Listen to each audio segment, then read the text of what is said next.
Hello বন্ধুরা, আমরা চলে এলাম কেদারনাথ মন্দিরে। আমাদের এন্ট্রিটা হয়েছে মন্দিরের পিছন দিক দিয়ে। একটু ভুলের কারণে আমরা মন্দিরের পিছন দিক দিয়েই আসছি।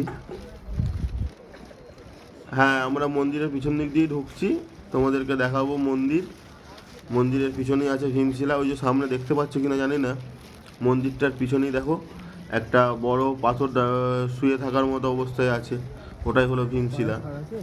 ওই ভীমশিলায় মন্দিরকে ওই ল্যান্ডস্লাইড হয়েছিল বা একটা ভূমিধস হয়েছিল ওখানে, ওই ভূমিধস থেকে বাঁচিয়েছিল।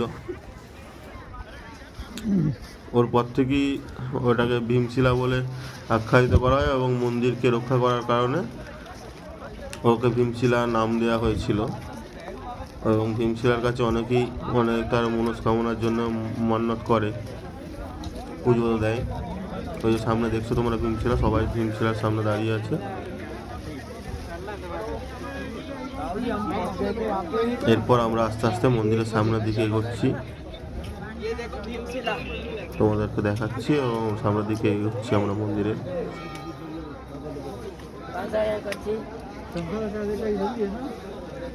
ওই মন্দিরের পেছনে দুটো সাধু বাবা বসে আছে, ওখানে আছে মন্দিরের মানে বাবাকে চান করানোর যে জল, ওখানে দুটো কুণ্ড আছে, ওখান থেকেই বাবার চানের জল পাওয়া যায়।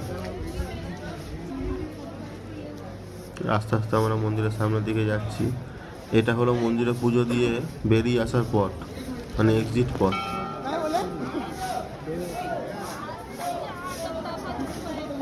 আস্তে আস্তে আমরা সামনের দিকে যাচ্ছি। এই দেখো, এটা এক্সিট পথ মন্দিরে, এদিকে ঢুকতে দেয় না।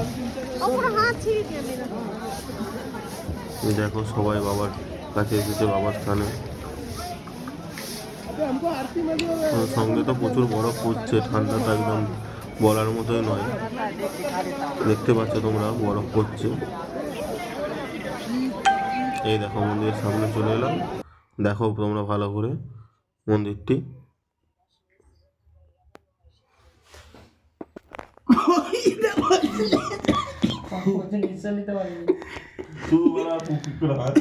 কবিতা বলতে লেগেছে, নিঃশ্বাস বন্ধ করে রাখতে বলছে। কি হলো?